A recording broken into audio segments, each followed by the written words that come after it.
Hey guys, welcome to Flat Top King. I've got a great dish for you today. Steak and fried potatoes. We're gonna keep it simple. Simple. You guys stay tuned.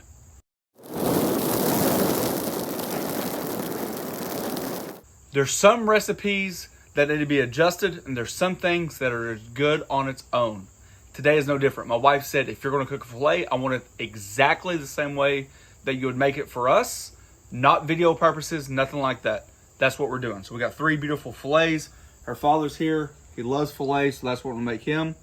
And my mother-in-law, as you guys can see, based on our chipped beef on toast recipe we just posted, she is the boss. She said, I want a ribeye. So today we're gonna hook her up. She loves a Cajun style, and I thought no better way to introduce this seasoning than we're gonna put it on the ribeye for her and blacken it. She loves that. So whatever she likes, she gets. Same thing with my wife. This is the deal. I got some beautiful fingerling potatoes, just multicolored. We're gonna slice those up. Got some fresh garlic, some rosemary. I think that's gonna go well together, and throw a little onion in there, so fried potatoes. And then for the fillets, I've got my house steak seasoning I'm still working on. You guys can see I just keep making large batches. I'm gonna use that. I'm gonna throw some of that Sid Sure Shot in there. I've got all these cool little spices listed down below. This one I'm really fond of. I just love the addition of the charcoal flavor, which is something your griddle can't get, and most of your grills can, so it's the great combination of the two combined. Got it? Yep. Let's go. First things first, we know the potatoes are going to take a little bit longer, so I'm going to cut those up, get those started on the grill. Today we're using the Blackstone griddle, and we are on low. As usual. Thank you. For the beginners out there, one thing I would stress, you know the idea of reading a recipe all the way through before you start? This is no different, right? Steaks have to be rested. So you know you're gonna have to cook those and let them rest between 5 and 10 minutes, okay? So we know that. We also know potatoes take a while to cook. So what you wouldn't want to do is rush your steaks now and then not be able to have your potatoes ready to come off at the same time. So it's a balancing act. So it's just simple things like that to think about. That's why we're starting potatoes. When you use your garlic, if you put them on the grill right now, it's just gonna burn. It's too much heat, and potatoes take too long to cook, and you're gonna end up burning your garlic. So we're gonna make our garlic. All right, we've got basically 4 big old cloves of garlic. Take your favorite knife and just slice thin.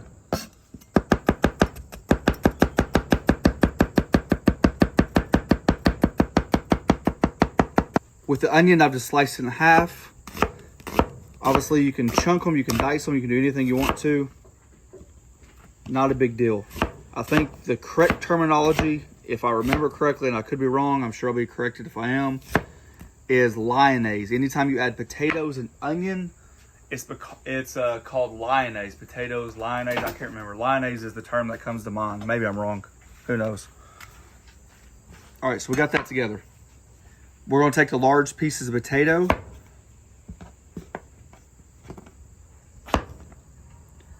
We're not necessarily looking for, I mean, obviously you want uniform pieces, but some are going to be larger than others. So some might need to be quartered, and some could be cut in thirds. Some might need to be cut in quarters or halves.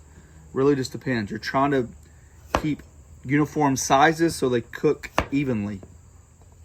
Our griddle is still on low. My hottest part of the griddle is here. So I'm going to cheat a little bit. I'm going to use a little bit of this side right here. So you got like a really hot spot, a cooler spot, and that's where my potatoes and onions are going to start rotating.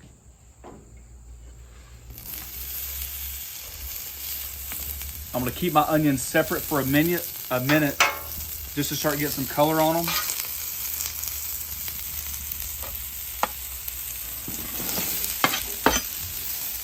Woo!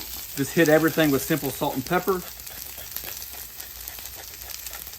All right, before we season our steaks, I know you guys think I'm crazy, but I told you I'm gonna make it the same exact way that I make it without videos. So I typically use a barbecue sauce, but lately I've really been on board with this A1 sweet hickory sauce. It's kind of like the cross between the boldness and the barbecue sauce. we happen to like it. Listen, if you like salt and pepper on your steak, then do salt and pepper. But that's a personal preference.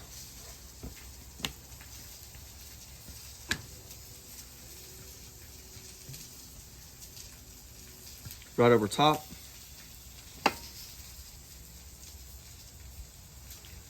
All right, for the ribeye, we're just going to straight rub. We're going to do it pretty liberally.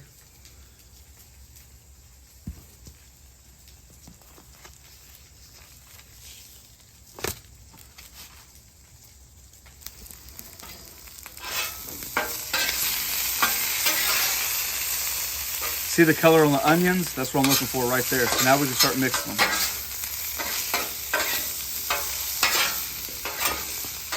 Now that we got the potatoes started, we're going to start with our fillets. Our fillets are a lot thicker than the ribeye, so you want the ribeye to start later. We're going to sear these in our hot zone, and we're going to be able to move them over to finish cooking. We'll be able to roll them and stuff like that.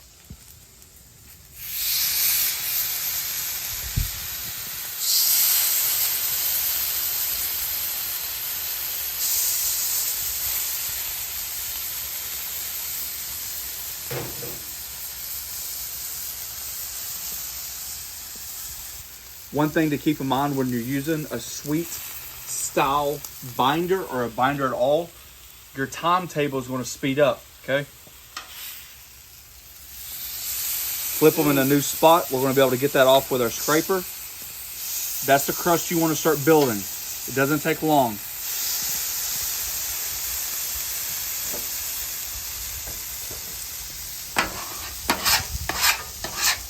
When we talk about hot zone and cool zones, this is one of the pros. It could be a con and it could be a pro, depends on what you're using. My right side is always cooler than my middle, right? So now what I'm gonna start doing is moving my fillets over and slowly cooking them around the edges as well. This is called the rolling technique.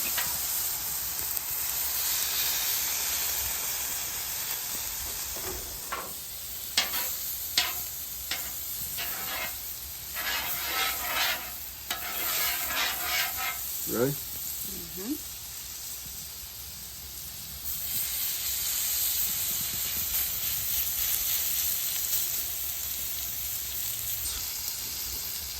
Hit that butter, hit that rosemary and that garlic.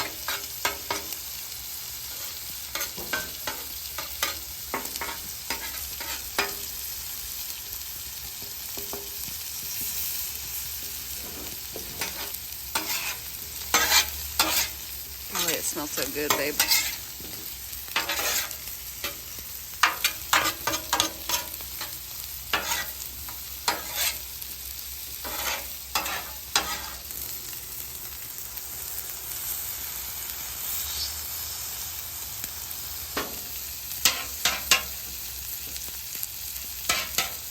Take that butter and melt it. Oh yeah. Oh yeah, she's gonna love that. Just a dab of butter.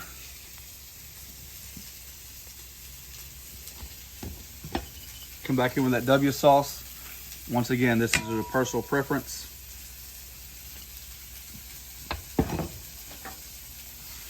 So while your steak's resting, it's melting the butter and it's creating its own pan juices. That is a Creole butter, Cajun style blackened ribeye to beat the band. That sauce will adhere. Oh, it is. You're welcome, Mom. God, that thing looks good. All right, we got that W sauce, the butter. Hit that filet right on top of it. Same thing. Look at the butter melting. Now you wonder why I do that. Because it's a theory, it's not a. Because it's just good.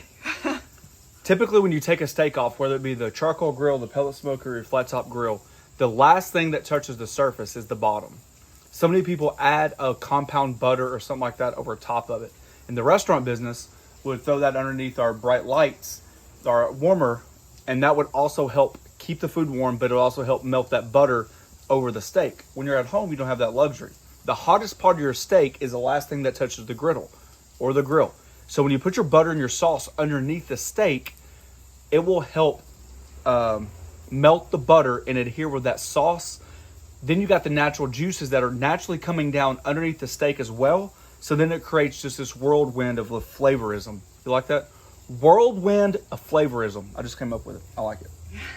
No, it creates an amazing pan sauce, and it takes you like 5 seconds. All right, guys, there you go. The most important thing is making sure you cook the steak to the temperature you like it. Personally, our family likes it a little bit more on the medium rare side, rare to medium rare. That's just what we like. If you like it well done, cook it well done. I ain't judging. All right, you see my mother-in-law's ribeye? Cooked to a perfectly, almost a little jealous.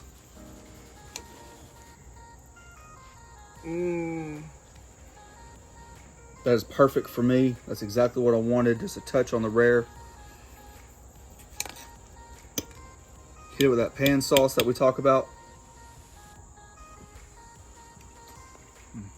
Give me a bite. That garlic and the rosemary with the butter.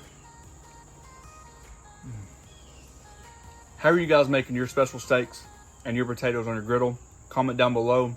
If you haven't, check out the join button down below. It's just where you guys can help out the channel. We do behind the scenes. Look up the Griddle group on Facebook. It's where we guys communicate back and forth, where you guys show your inspiration and your ideas that you guys are making on your griddle. And we like to go back and forth. Matter of fact, where we get our inspiration. You guys create some really good stuff out there. Thanks for watching. Don't forget to press that subscribe button, pound the notification button, share it with your friends. Steak time, potato time.